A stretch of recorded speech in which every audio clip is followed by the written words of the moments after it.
Capítulo 6. Entregar la carga. Impresionar al subconsciente.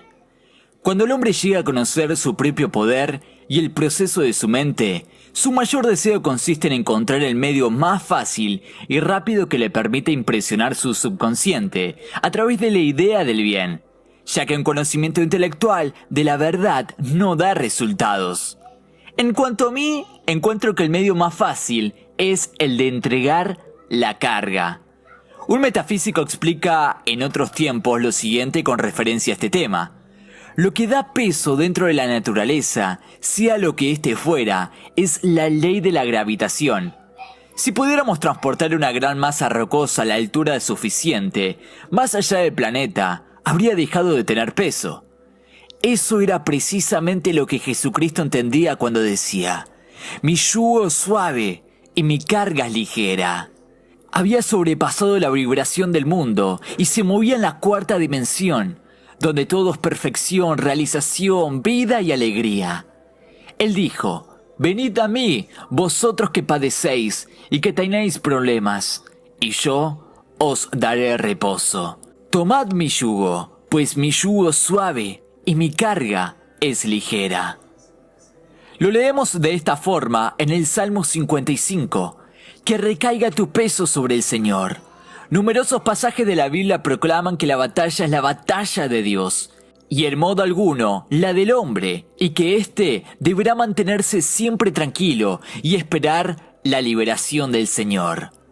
Esto indica con toda claridad que es el superconsciente, Cristo en nosotros, donde se libra la batalla para que el hombre se vea aliviado de sus cargas.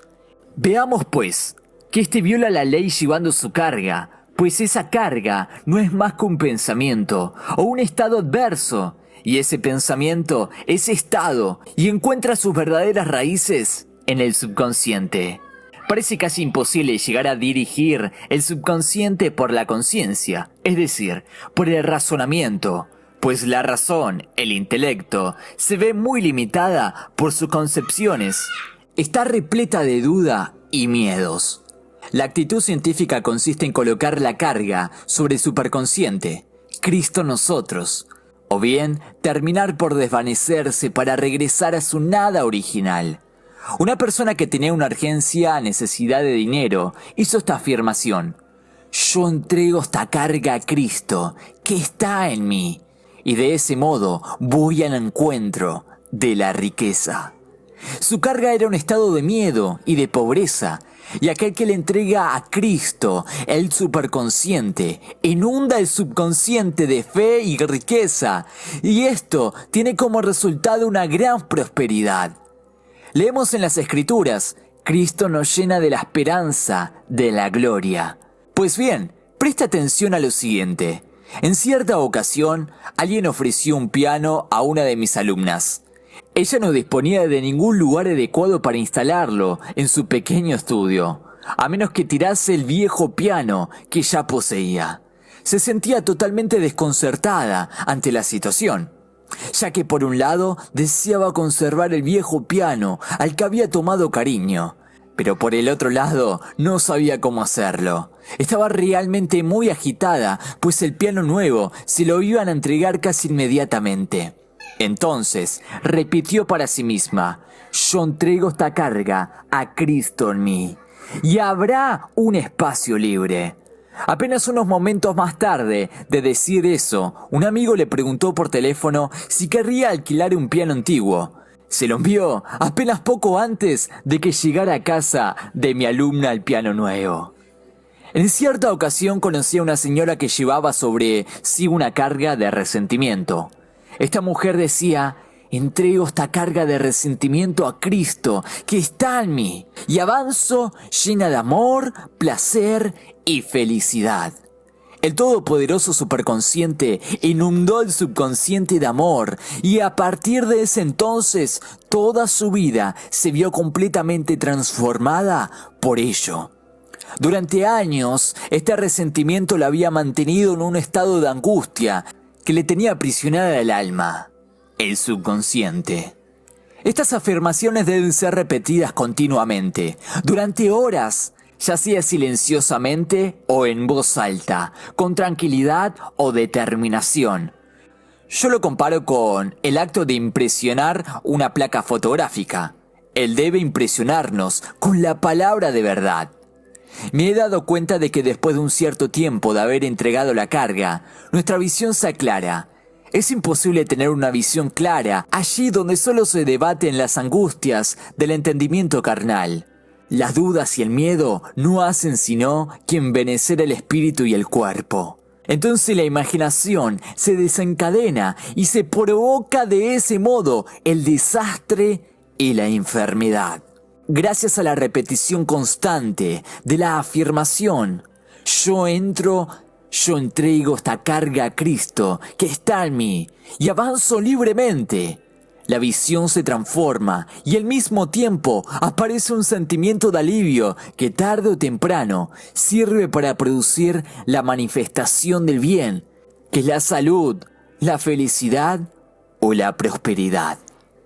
Una de mis alumnas me preguntó un día la explicación de por qué la oscuridad es más intensa en el preciso momento en que se hace la luz. En un capítulo precedente ya he aludido al hecho de que, en el momento en que se produce una demostración importante, todo parece que va mal y la conciencia queda como oscurecida por un estado de depresión. Esto significa que las dudas y los miedos ancestrales se despiertan desde el fondo del subconsciente y entonces conviene exterminarlos. Es entonces cuando el hombre debe hacer sonar con fuerza sus címbalos, como Josué, y dar gracias por haber sido salvado, incluso en el caso de que parezca hallarse rodeado de enemigos. La penuria o la enfermedad. Mi alumna me preguntó todavía, ¿cuánto tiempo nos quedaremos en la oscuridad? Yo le respondí, hasta que se pueda ver en la oscuridad, o bien hasta que entreguemos la carga que nos ha tocado sobrellevar. Para impresionar el subconsciente, siempre, pero siempre es esencial tener una fe activa. La fe sin obras está muerta. Esto es lo que me esfuerzo por demostrar en estos capítulos que acabo de escribir. Jesús dio una prueba de fe activa, ordenando a una muchedumbre sentarse antes de dar las gracias por los panes y por los peces. Voy a dar otro buen ejemplo para demostrar la necesidad de esa fe. De hecho, la fe activa es un punto sobre el cual el hombre pasa para tener acceso a su tierra prometida. Debido a un malentendido, una mujer se separó de su marido al que amaba mucho. Él rechazó todos los intentos de reconciliación de la mujer y se negó a hablar con ella de ninguna manera. Al conocer la ley espiritual, esta mujer negó la apariencia de esta separación y afirmó: no hay un punto de separación en el entendimiento divino. Y por consiguiente, yo no estoy separada del amor y de la compañía de quien me pertenece por derecho divino. Ponía cada día los cubiertos de su marido en la mesa, como demostración irrevocable de una fe activa, imprimiendo así sobre el subconsciente la imagen de su retorno. Transcurrió más de un año y ella continuaba sin cambiar su actitud. Y un buen día vio volver a su marido a su lado. El subconsciente está continuamente impresionado por la música, pues la música pertenece a la cuarta dimensión, libera el alma, hace posible milagros y nos facilita la realización. Una de mis amigas encendía cada día su aparato de música con este fin. Así se pone en un estado de perfecta armonía y libera su imaginación. Otra persona, a la que conozco bien, se dedica a bailar al mismo tiempo que a hacer sus afirmaciones. El ritmo y la armonía de la música y del movimiento dan a sus palabras una fuerza extrema.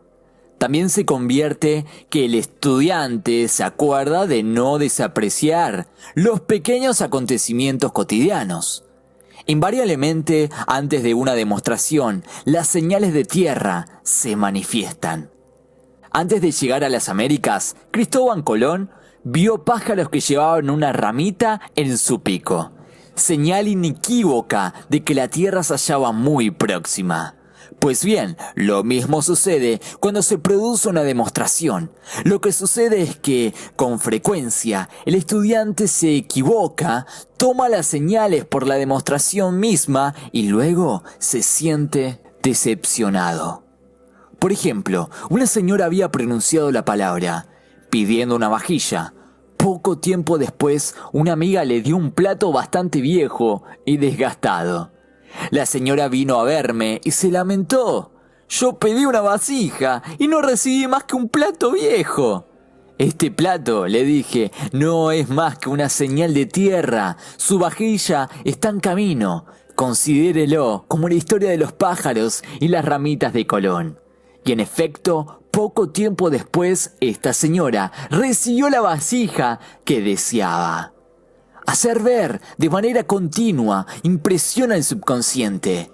Si parecemos ricos, si creemos estar llenos de éxito, en el tiempo requerido lo cosecharemos.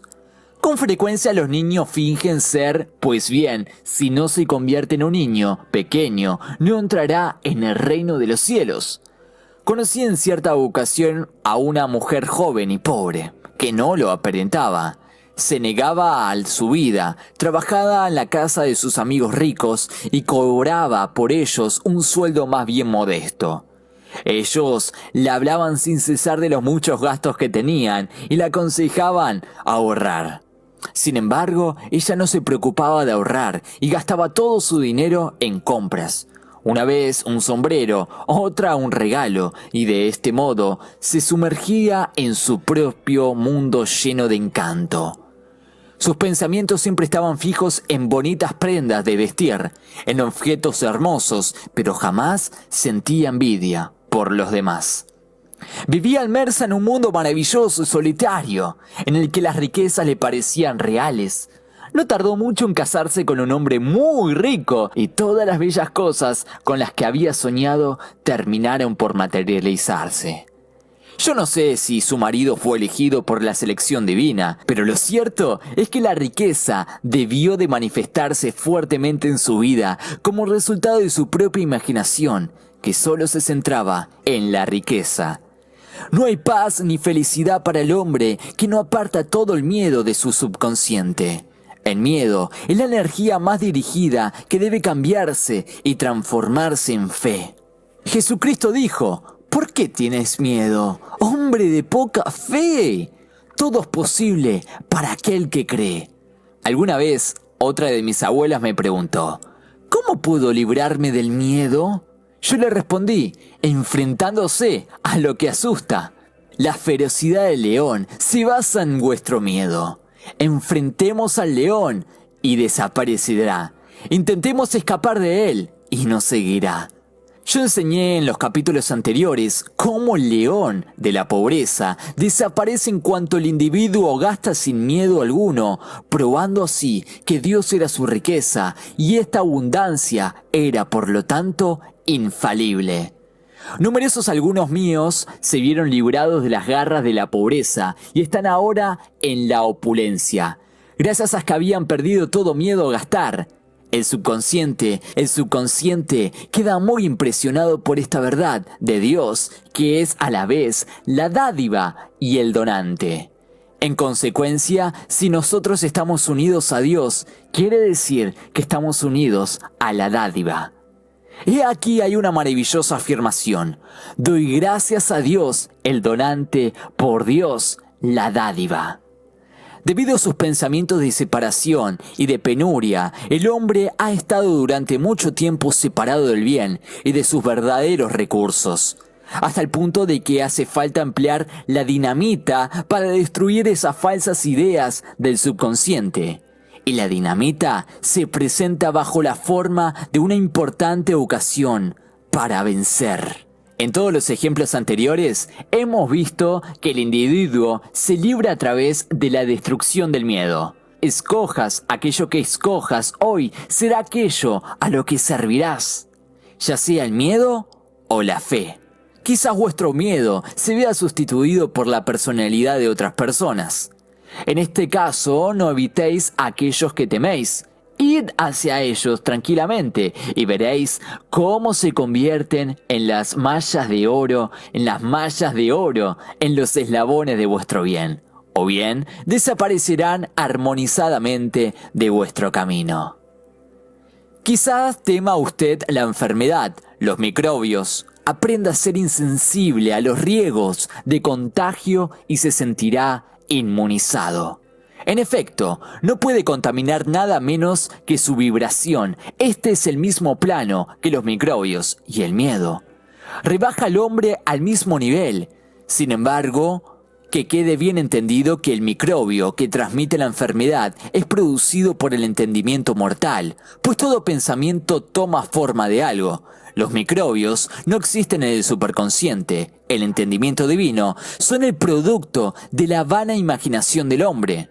En un abrir y cerrar de ojos surgirá la liberación del hombre y entonces se dará cuenta de que el mal se ve privado de sus poderes. El mundo material se desvanecerá en la cuarta dimensión y el mundo de las maravillas aparecerá a continuación. Y yo vi un nuevo cielo y una nueva tierra. Y no habrá más muerte, ni tristeza, ni lágrimas, ni dolores, pues las cosas viejas pasarán.